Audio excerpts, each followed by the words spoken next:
তো hello guys, কেমন আছো? তো সবাই দেখতে পাচ্ছ আজকে আমরা লক্ষ্মী পুজোর দিন, মানে বিজয়া চলে গেছে, আজকে লক্ষ্মী পুজোর দিন আমরা একটা বাড়িতে কাজে এসেছি। তো এই ফ্রিজটা দেখতে পাচ্ছ কন্ডিশন।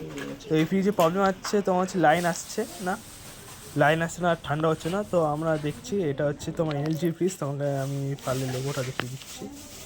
ওই যে এলজি তোমরা দেখতে পাচ্ছ, এলজি ফ্রিজ এটা। তো এটা প্রবলেমটা তোমাদের বলছি। এই প্রবলেমটা হচ্ছে ফ্রিজ কুলিং করছে না, প্লাস ফ্রিজটা চালু হচ্ছে না। এখন এই মেশিনটার পুরোনো এলপি এবং রিলেগুলো আমরা পাল্টে দেখবো কী হয়, মেশিনটা চালু হয় কি না হয়। এখন বন্ধ অবস্থায় আছে, দেওয়া নেই। দেখতে পাচ্ছি যে খোলা হয়েছে, এগুলো সব এই যে পুরোনো মাল এগুলো। এখানে এই অবস্থা খারাপ হয়ে গেছে, তাই এখন এটা আমরা চেঞ্জ করে দিচ্ছি, নতুনগুলো দেখিয়ে দিচ্ছি। এই যে এটা আমরা লাগাবো, আরেকটা লাগাবো, সেটা ওর হাতে আছে। ওই যে দেখছি সেম সাইজের নেই, কেন কি অনেক সময় ছোট বড় দেখা যায়, মানে এক এক সময় এক রকমের মেশিনে পুরোনো, যত পুরোনো মেশিনে তত পুরোনো ভাব থাকে, মানে পুরোনো ছোঁয়া। তো এগুলো আমরা লাগিয়ে দেখছি। ওই যে ও লাগাচ্ছে, এটা ভিডিও করতে দিলেও ভিডিও করবে না।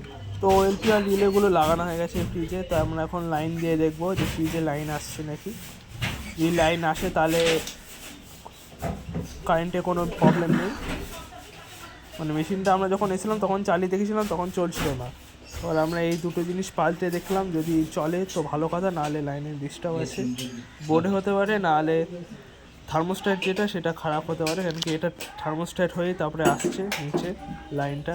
তো আমরা লাইন দিয়ে দেখলাম। তো ভিডিওতে অত স্পষ্ট বোঝাতে পারবো না যে লাইনটা এসে নাকি, কেন কি ফ্রিজের লাইটও নাকি আবার খারাপ আছে। এটা হাত দিয়ে আমাদের বুঝে নিতে হবে, আপনারা ভিডিওতে অতটা বুঝতে পারবেন না। ফ্রিজে লাইন আসছে, ও যা বললো, আমি কথাটা শুনতে পাচ্ছি না, তাও ও যা বললো ফ্রিজে লাইন আসছে। তো ওয়েলপি আর রিলেগুলোর জন্য ফ্রিজে লাইন আসে না, ওইগুলো যেহেতু একটুখানি প্রবলেম হয়ে গেছিলো, তো দেখতে পাচ্ছিলাম অনেক পুরনো হয়ে গেছিলো, তাই ওগুলোতে লাইন আসলো না।